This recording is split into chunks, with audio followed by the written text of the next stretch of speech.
Good morning, everyone. So, most of you must have taken your subjects by now. Somebody must have taken humanities, science, commerce, and in commerce, the most important thing that is accounting. तो आज हम करेंगे accounting. Accounting में practical भी है और theory भी है. हम स्टार्ट करेंगे पहले थ्योरी से, क्योंकि first chapter is all about theory. And this question is going to come 100% in your exam. That what do you mean by accounting?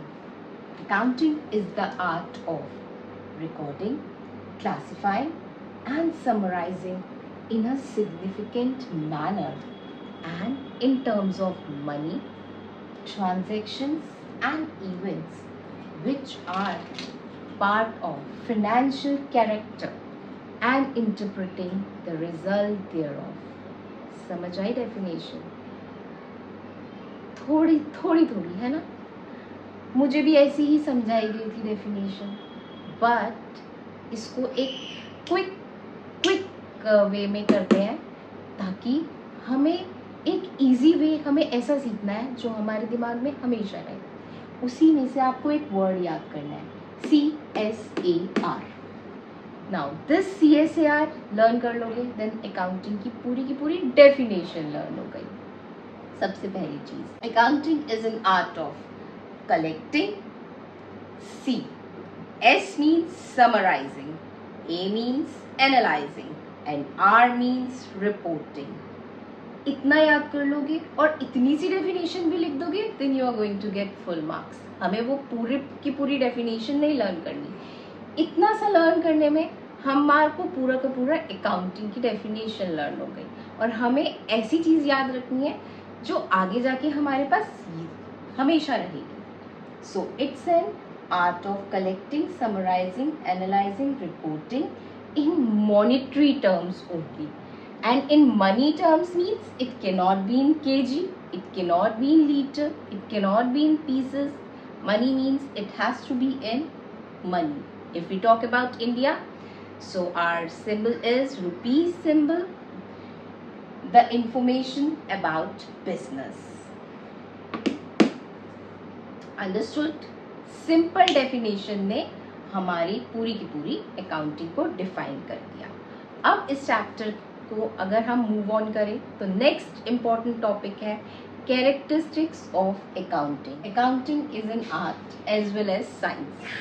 Now accounting art क्यों होता है? Just 2 minutes before I told you that it is an art of collecting, summarising, analysing and reporting the money term transactions only. Why it is science?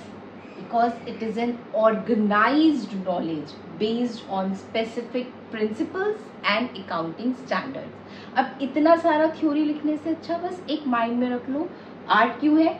CSAR की वजह से. Science क्यों है? क्योंकि knowledge पे बेस्ड है. That's it. फर्स्ट कैरेक्टरिस्टिक्स हो गया. Now come to second, recording of financial transactions only. We record only financial transactions only.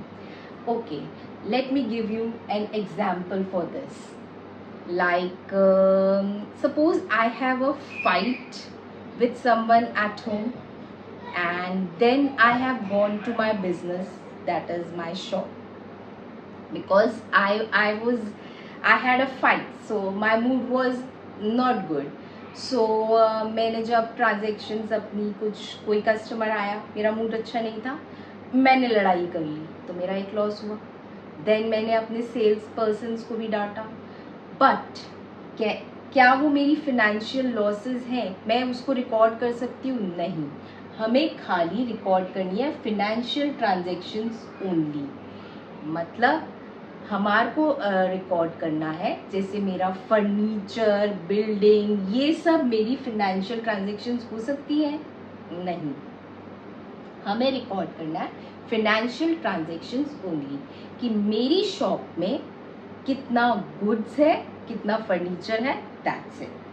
And recording in terms of money only, not in kilogram, not in liter, not in pieces.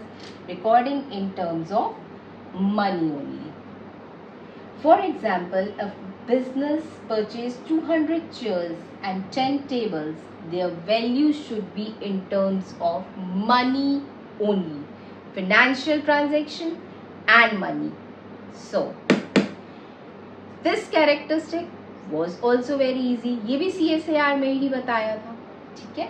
Now, classifying. अब CSAR को ही further हम थोड़ा सा explain करते हैं. Classify. When you will move further to your practical part, you must be aware कि accounts को हमने अलग अलग parts पे divide किया होता है. कुछ होते हैं हमारे real accounts, personal accounts and nominal accounts. Real accounts क्या होते हैं? हमारे assets. Assets क्या हो गया? If we talk about this room, this furniture, this TV, the cash, the land, the jewelry, my bank, my property, all are my assets. Personal, मेरे persons, मैं bank को देती हूँ, स्कूल को कुछ देती हूँ, कॉलेज को कुछ देती हूँ, and suppose I am giving it to some other person के नेम क्या हो सकते हैं? राम, श्याम, सीता, गीता, anything. नॉमिनल में मेरे एक्सपेंडिचर, लॉस, इनकम और प्रॉफिट. ये हम आगे प्रैक्टिकल में अच्छी तरह करेंगे. अभी के लिए इतना याद रखो कि हम अकाउंट्स को डिवाइड कर देते हैं रियल, पर्सनल और नॉमिनल में, ठीक है. और एक बहुत इंपॉर्टेंट टर्म जो अकाउंट्स में हमारी यूज़ होनी ही होनी है, जैसे मेरे एसेट्स हैं, मैंने क्या क्या प्रॉफिट किया, क्या क्या लॉस किया. मतलब मेरे पास आए 500, मुझे आपने दिए, 1500 किसी और से आए, 3000 किसी और से आए. ऐसे ही मैंने खर्चे कहाँ करे? 6000, 7000 and suppose so on. I have 1 lakh rupee as my gains and loss 60,000. तो मैंने कितना खर्चा किया? 60,000. और मेरे पास कितने आए? 1 lakh. So 40,000 is going to be my profit. This is my balance. This is called trial balance. What it is called? Trial balance. So ये जो terms है हमारी, हमें इनको भूलना नहीं है.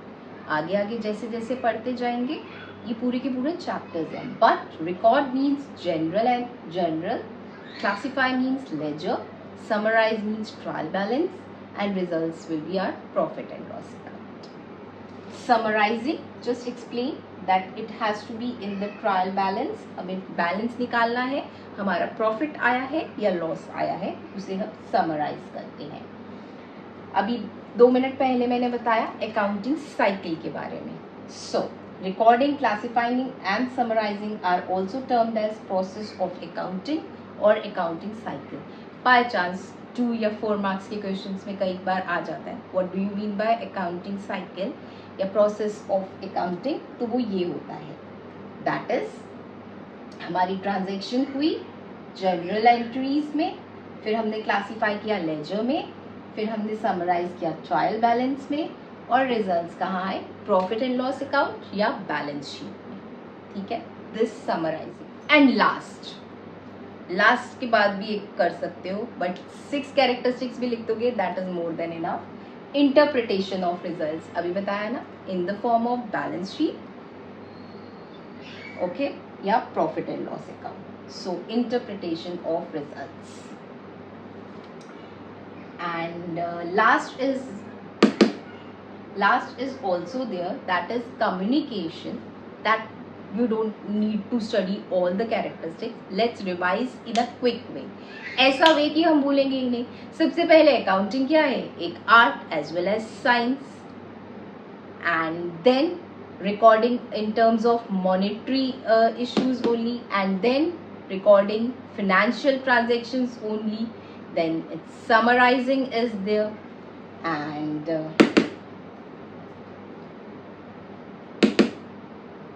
classifying is there,